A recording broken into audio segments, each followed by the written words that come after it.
Selamat datang kembali di Marvel Universe Indonesia bersama saya Admin Y. Dalam video ini kami akan melanjutkan cerita Old King Thor. Ini adalah bagian yang ketiga sekaligus terakhir. Kalau kalian belum menonton video bagian pertama dan keduanya, linknya sudah kami cantumkan di deskripsi. Dalam komik Thor volume 5 isu 16 serta King Thor isu 1 diceritakan perbuatan jahat Loki yang telah mendapatkan All Black the Necro Sword. Loki mendatangi Asgard dan membuat tempat itu terbakar. Ketika tiba dan menyaksikan Asgard sedang dilalap api, Thor jelas menjadi marah. Maka mereka berdua pun berkelahi. Loki tak mau perkelahian ini diganggu. Jadi sebelumnya dia juga telah mengirimkan banyak burung yang dibuat dari All Black untuk menyerang 3 cucu Thor di tempat lainnya. Sekarang Loki menusuk Thor dan terbang mendorongnya menembus Asgard. Tak berhenti di situ saja. Loki terus membawa Thor sampai terjatuh di sebuah planet tak berpenghuni. Sambil bangkit berdiri, Thor memerintahkan Mjolnir terbang ke bintang terdekat. Berikutnya Loki kembali menghajar Thor. Sebenarnya Thor sempat mengeluarkan energi Thor Force pada Loki, tapi tindakan ini tidak terlalu berpengaruh. Saat Thor semakin terdesak, Mjolnir akhirnya datang dalam keadaan terbakar api bintang sesuai instruksi Thor. Maka Thor melakukan rencananya, yaitu menyentuhkan Mjolnir pada cairan di dekatnya yang ternyata adalah napalm.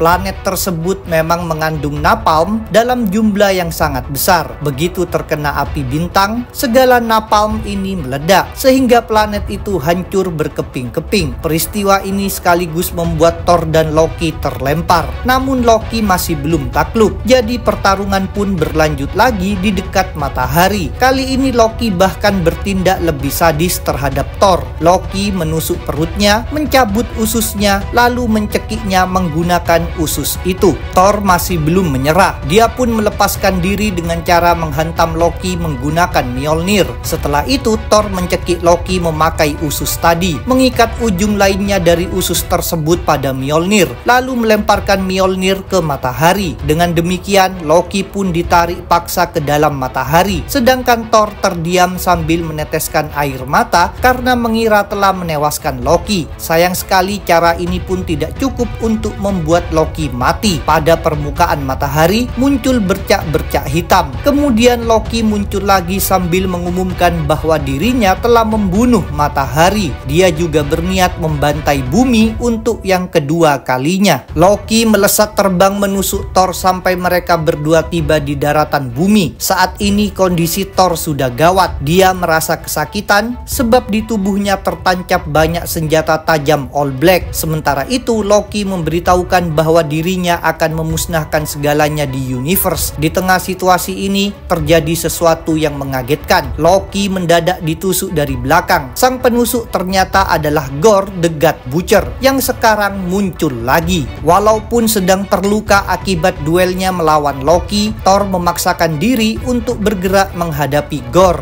Dari matahari yang semakin tercemar oleh All Black, Mjolnir terbang keluar. Palu ini tidak langsung mendatangi Thor, melainkan terlebih dulu memasuki Asgard yang sedang terbakar untuk mengambil sesuatu, yaitu pedang Odin Sword. Sambil membawa pedang ini, Mjolnir menghampiri Thor. Dengan bersenjatakan dua benda tersebut, Thor melakukan baku hantam melawan Gorr. Konflik mereka berlangsung luar biasa. Gorr membentuk All Black menjadi pedang raksasa yang menghancurkan planet-planet. Thor membalas dengan cara menggabungkan 3 bintang menjadi satu bola panas raksasa. Namun gabungan 3 bintang ini bisa dibelah pedang All Black. Setelah itu Gorr menyelimuti Thor dengan All Black yang ditambahi banyak tulang belulang.